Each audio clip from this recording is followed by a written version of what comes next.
Et lui, il accélère et il les fait sortir de la roue un par un. C'est incroyable. Et quel phénomène! Il a 19 ans. Bonjour à tous et bienvenue sur Pole Position, votre rendez-vous consacré au cyclisme et à Paul Texas. On est là pour vous avec Nathan. Salut Nathan! Bonjour Thibaut, bonjour à tous nos amoureux de cyclisme et surtout de Paul Texas. Aujourd'hui, on se retrouve ensemble pour clôturer cette semaine du Tour de Suisse et du Tour de Belgique. Alors exactement, aujourd'hui au programme, alors on va vous sortir 2 épisodes dans la foulée. Le premier sur les courses de cette semaine avec, comme tu l'as dit, le Tour de Suisse, Tour de Belgique, où Decathlon CMA CGM courait et il y a des choses intéressantes aussi à dire. Et sur l'épisode qui suivra, ça sera sur l'équipe de Decathlon CMA CGM pour le Tour de France 2026. Voilà, on en parlera plus longuement, à quoi on peut s'attendre. Alors, pour revenir sur ce Tour de Suisse, là, on a eu une victoire impressionnante de Pogačar, qui gagne avec 6 minutes d'avance sur Carapaz et Vacek, et Richie Tello pour Decathlon CMA CGM qui finit 7ème à 8,48. Et alors, on a déjà parlé de l'étape 1 dans l'épisode précédent, que je vous invite à réécouter si ça vous intéresse, ou avec le gros numéro de Tout à fait. Pogačar, on s'en souvient. Par contre, là, j'aimerais, Nathan, que tu nous dises un petit mot sur Romain Grégoire, qui va chercher une belle victoire World Tour en échappée, et intéressant aussi pour la Groupama. La saison est un peu compliquée, vas-y, dis-nous ce que tu en penses là de cette victoire. Bah oui, tout à fait Thibaut, tu as totalement raison de le faire remarquer. Romain Grégoire qui nous offre la première victoire World Tour de l'équipe FDJ, Groupama FDJ United de cette saison 2026. Comme il a l'habitude de le faire en pure puncher, en réglant l'échappée. Donc victoire magnifique, il a résisté au retour de Matthias Vacek et de Tadej Pogačar. C'était le meilleur de l'échappée au sprint, donc c'est normal qu'il s'impose, mais il fallait encore le faire. Et dans les grands moments comme ça, Romain Grégoire, quand il est en position de gagner, il se loupe rarement finalement. Quand il n'y a pas de grands noms, quand il n'y a pas les grands Tadej Pogačar, Remco, etc., bah il est là. Et j'ai envie de dire qu'il porte un peu la Groupama FDJ sur ses bras. Si on enlève Romain Grégoire et Ewen Kosciu, bah il n'y a que Thibaut Gruel qui a récemment gagné sur la route d'Occitanie. Mais sinon, c'est tout. Là, on est en juin et il amène la première victoire World Tour de la saison. Donc c'est un petit peu questionnable.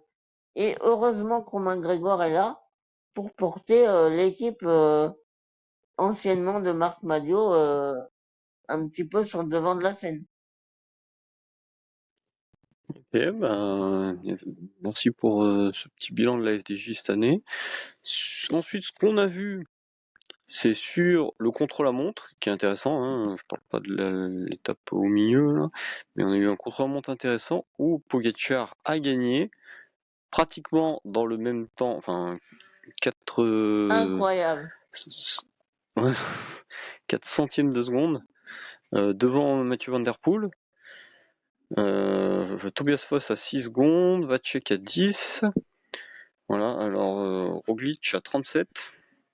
Contre-la-montre était plutôt plat et faisait 23 km. Exactement, un On a vrai une moyenne contre-la-montre de de spécialiste. plus de 53 km/h. Donc vas-y, dis-nous tout, Nathan.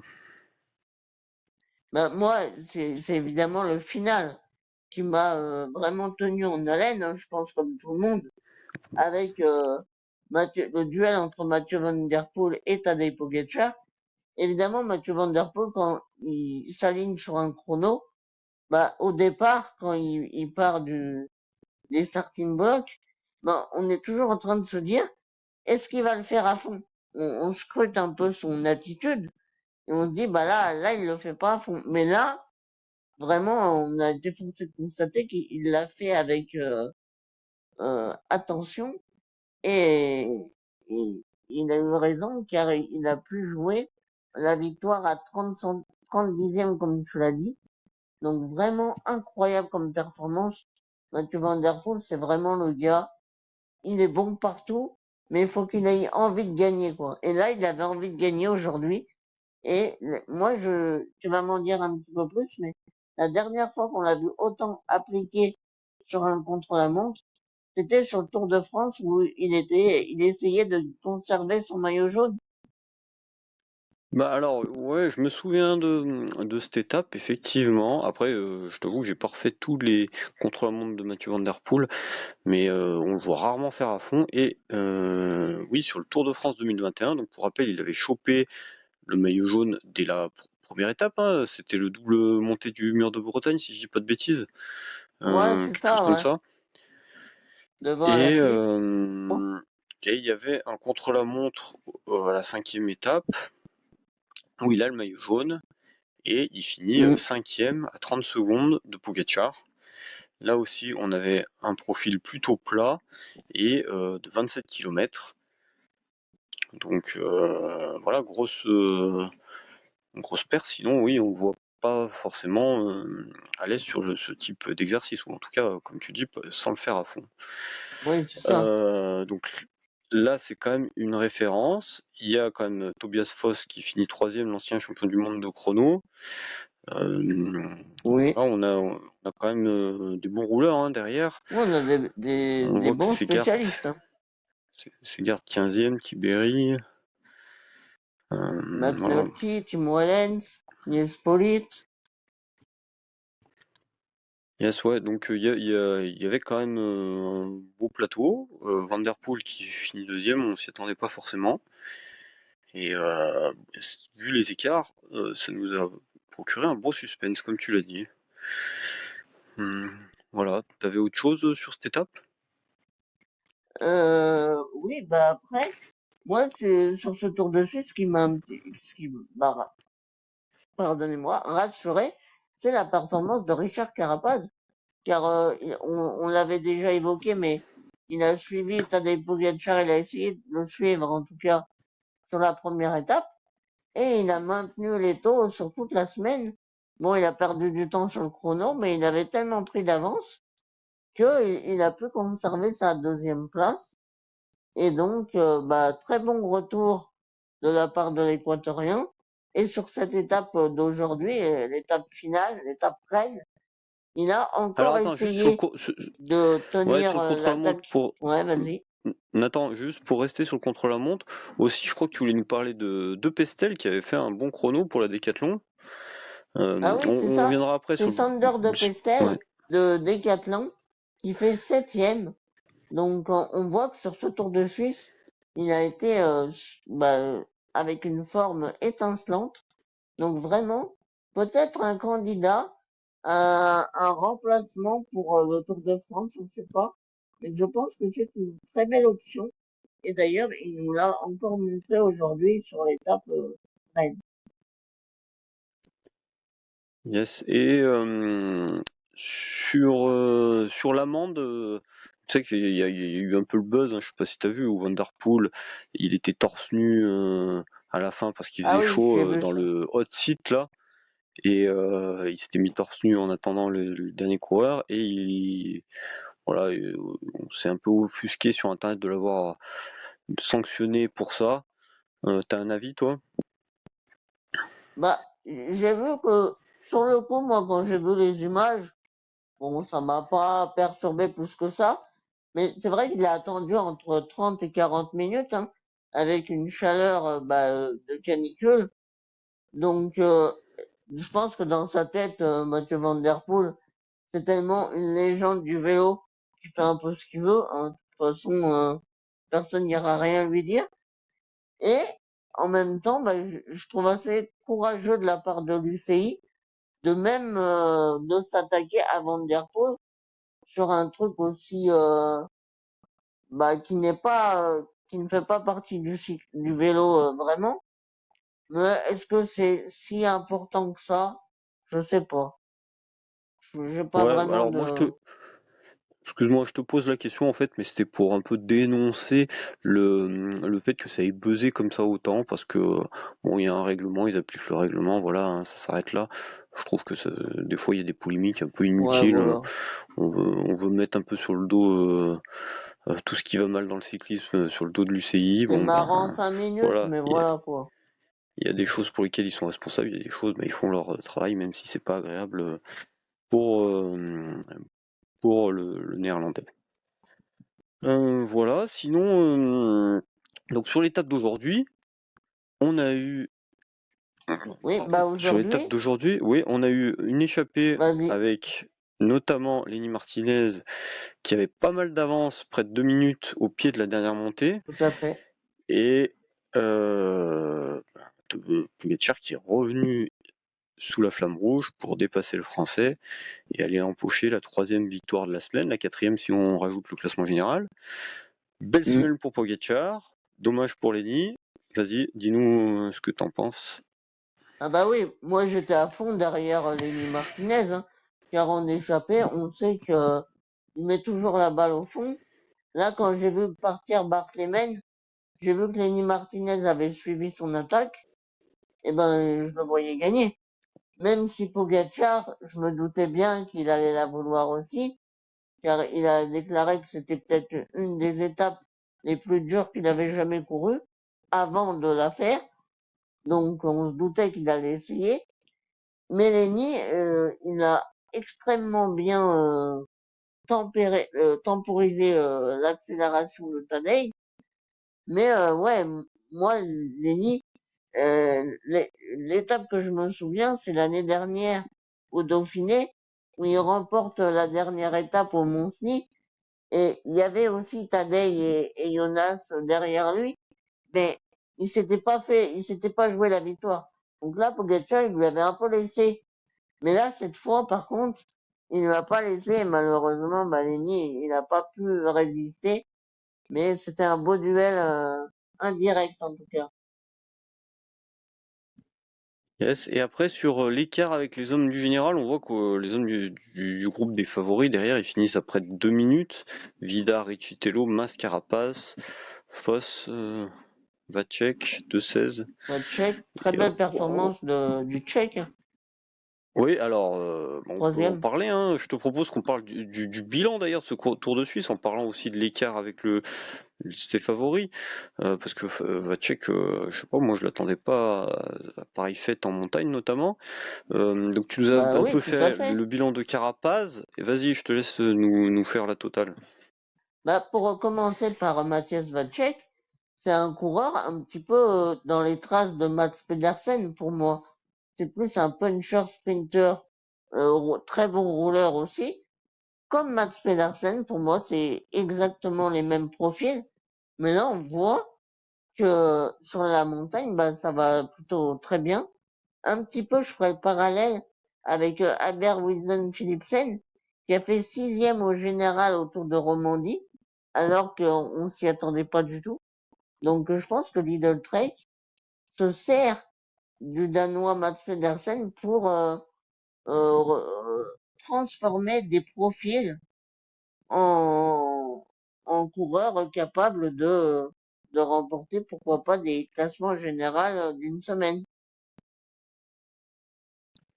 Et Ok, et pour parler de Richard Carapaz, comme je le disais tout à l'heure, bah, il était annoncé sur le Tour d'Italie, il n'a pas pu s'y rendre, donc on était un petit peu sur la réserve quant à sa forme.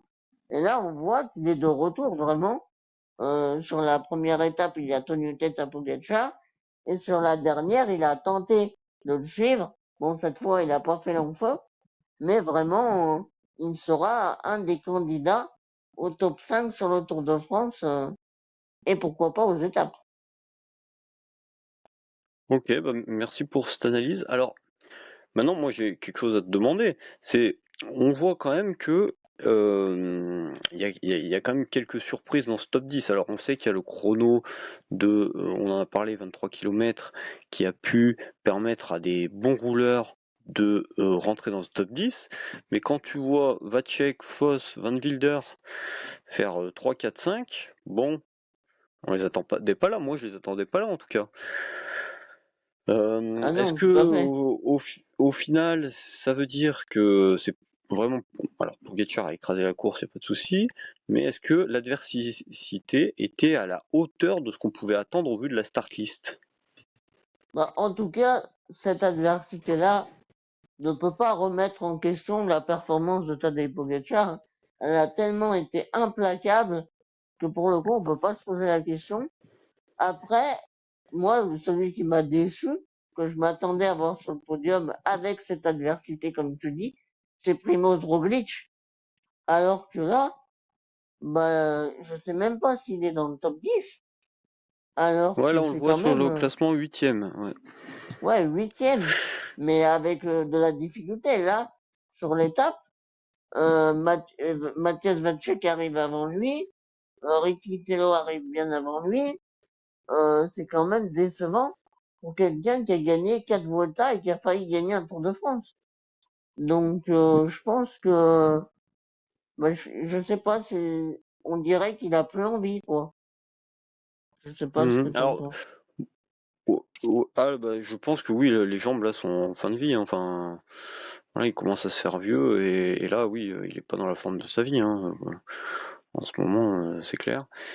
Et moi, c'était pas pour remettre du tout en question la victoire de Tadej Pogacar, c'est juste quand on voit 6 minutes sur une course World Tour qui a même pas duré, qui a fait 5 jours, on se dit waouh, il a tué le game là. Et on se dit pour le Tour de France, ça va être compliqué d'avoir un petit peu de suspense. Maintenant, c'est pour ça que je te posais la question sur l'adversité. Ah C'est bah, c'est sûr, est-ce que ça c'est sûr. relativise, sans dire relativiser la victoire, la performance, mais relativise en tout cas le fait qu'il puisse écraser le tour. Et est-ce que tu crois à un semblant de suspense sur le tour, hein, ou pas? Ou pas, parce qu'il a été Bah, trop moi, je fort et que tu pense penses que qu'il y aurait eu Vingegaard, au Pogacar, final, Vingegaard prenait 2 minutes, hein. Enfin bah, voilà, dis-moi m- ton ressenti. moi, mon avis, c'est que Tadej Pogacar n'a jamais été aussi fort en préparation avant un Tour de France. D'ailleurs, il a déclaré qu'il a jamais été aussi performant sur un vélo. Mais c'est surtout que là, Jonas Vingegaard, certes, il va ressortir avec une grande confiance de son Tour d'Italie, mais on les a jamais vus cette année ensemble. Donc je pense que le Slovène gardera l'avantage très fortement. Et Paul Sexas, bah pour l'instant, je cesse de le répéter, mais on n'a aucune garantie sur 3 semaines. Donc je ne vois pas le Slovène perdre sa couronne cette année et pourquoi pas affoler les écarts. Ok, bon. En gros, au mois de juillet, on regarde pas, quoi. Bah Euh, c'est bien aussi d'assister à la naissance d'une légende du vélo et du sport. ah non, mais je plaisante évidemment. Ok. Non mais c'est intéressant. Alors, on a vu aussi que il y a eu sa compagne qui a chuté, à Pogacar, Zigart, l'étape Oui, tout à 2, fait. enfin le jour de l'étape 2. On peut comprendre d'ailleurs l'inquiétude qu'il avait, hein, durant l'étape et à la sortie, parce que la chute était quand même impressionnante. Est-ce que ça, enfin, on voit d'ailleurs que ça l'a pas gêné psychologiquement sur les étapes d'après, hein. Voilà, Bah c'est ça. ça l'a pas Et empêché puis de courir peut-être que comme la avant. victoire de Romain Grégoire est un petit peu due à ça, car bah, Tadej il avait ça en tête. Et peut-être qu'il s'est pas donné à fond pour rattraper le groupe Romain Grégoire et du coup bah il n'a pas gagné ce jour-là. Mais c'est surtout moi à l'arrivée, on a tous vu cette image où il est en train de téléphoner à sa compagne et il y a le caméraman qui le tourne autour et bah Tadej il est patient, hein, il dit rien pendant 30 secondes, 1 minute et puis là le caméraman il se rapproche d'un coup et là bah forcément il le rejette mais c'est tout à fait normal quand sa compagne elle vient de se faire cracher sur une étape, forcément qu'il a envie de prendre des nouvelles et d'avoir un minimum d'intimité.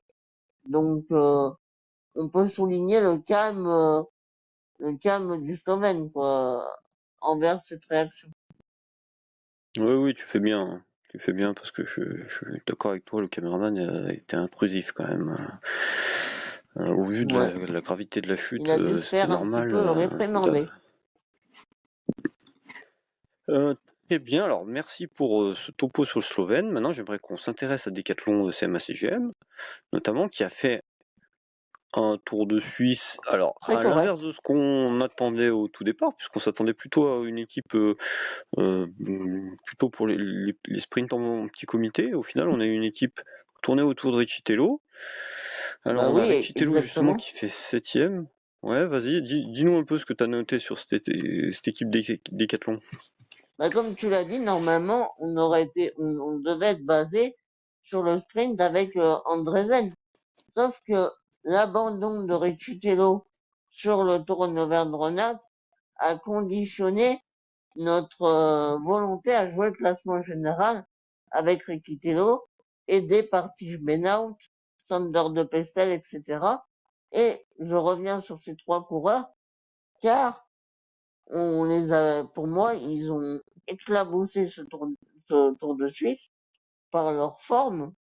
Euh, Riccitello et Tige Benoît, on avait des incertitudes sur leur forme et elles ont été balayées pour moi pour la participation au Tour de France. Ouais, alors justement, la grosse surprise surtout, parce que bon, Riccitello en forme, ça nous surprend pas, voire même on pouvait peut-être espérer un top 5. Il est pas si loin d'ailleurs de la 4ème place, hein, il est à peine plus d'une minute. Par contre, la très bonne surprise, c'est Tige Benoît, qui a été très souvent enfin voilà, dans le groupe de 20-30 coureurs quand le peloton se réduisait. Pour preuve, il finit le général en 14e position à 12 minutes. Donc ça veut dire que Alors qu'il est équipier, quoi. voilà, alors qu'il est équipier, donc ça veut dire que les 5 jours, eh ben, il a été au contact en montagne. Et ça, on l'attendait pas. Alors, est-ce que pour toi, ça veut dire, sans forcément dévoiler ce que ta compo, hein, puisqu'on le fera dans l'épisode suivant, mais est-ce que ça veut dire pour toi que quand même il mérite ou il peut prétendre à une place potentielle sur le Tour de France? Ah bah bien sûr.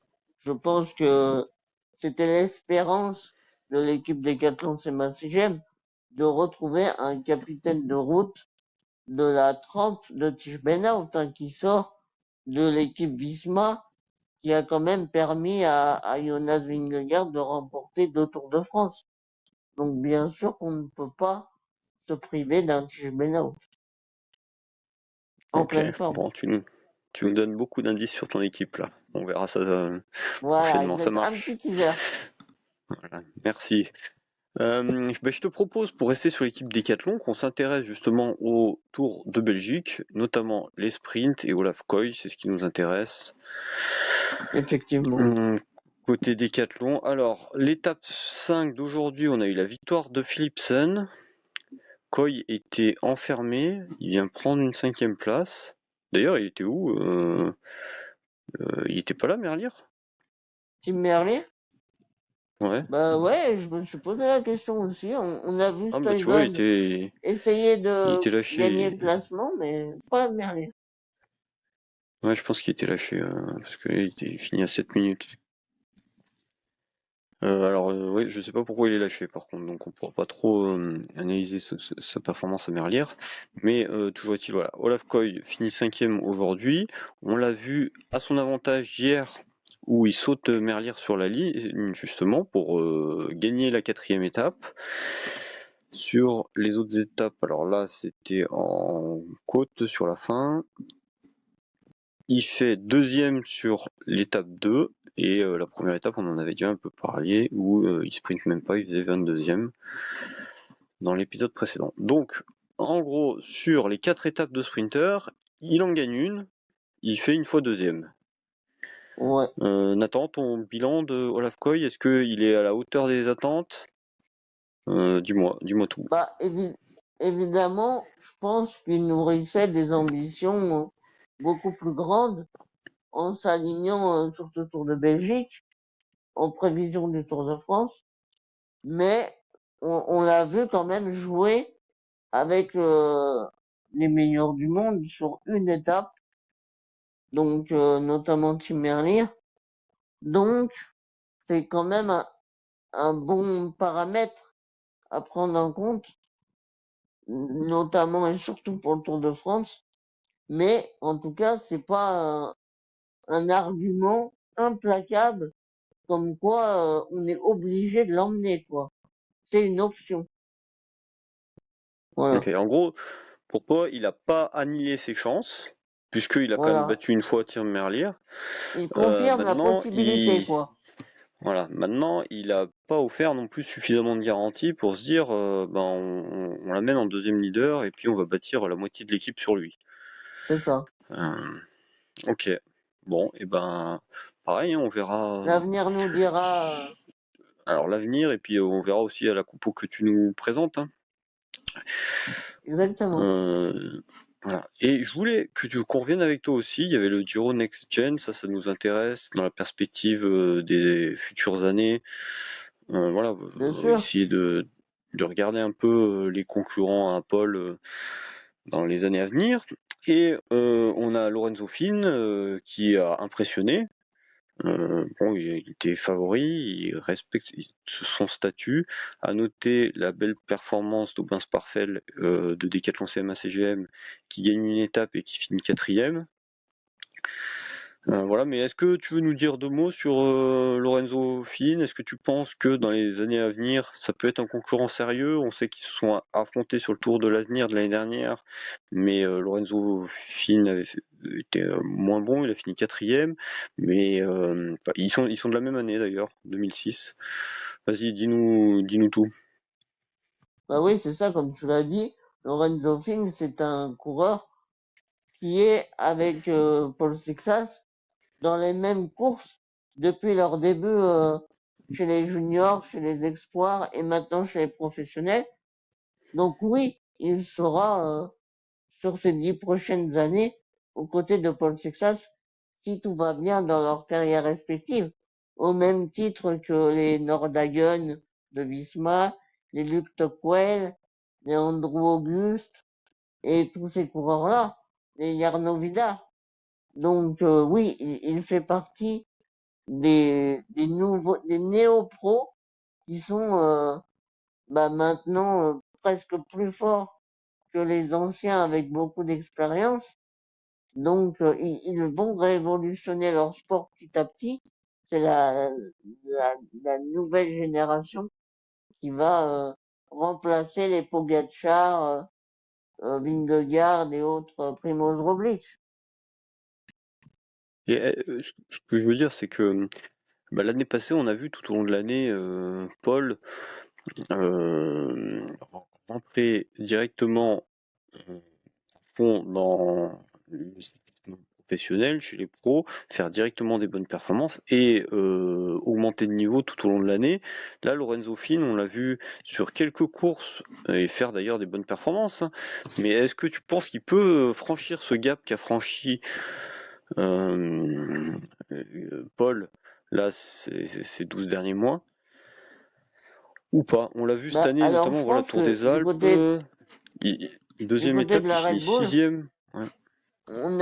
on a choisi de faire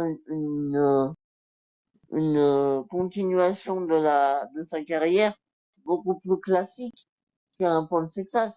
On a décidé de faire une année supplémentaire avec des courses encore espoir, notamment le Tour de l'avenir encore une fois, le Giro Next Gen, pardon.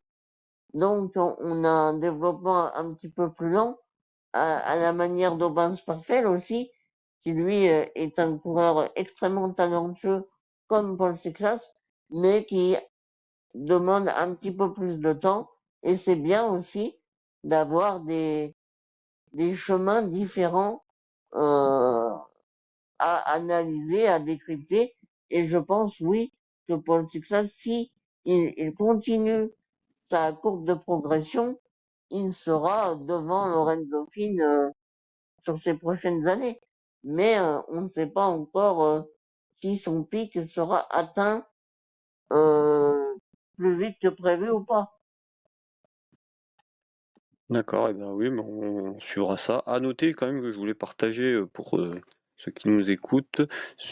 Cette année, il a couru sur le Tour des Alpes chez les pros, et uniquement si je me trompe pas, et il a abandonné, mais lors de la Ouais, il deuxième a étape, chuté. il a fini 6e, devant notamment Rondel, Harper, Storer, etc. Donc voilà, on voit que Ouais, chez les très solide. pros, il a déjà un niveau solide, voilà, comme tu dis. Eh ben, ça marche. Merci Nathan pour cet épisode sur le débrief de cette Merci Thibaut semaine. et merci à vous de nous avoir écoutés, N'oubliez pas de vous abonner et on se bien retrouve sûr. prochainement pour l'épisode sur l'équipe autour de Paul Sexas. Et allez Paul, on est dans ta roue. On est dans ta roue.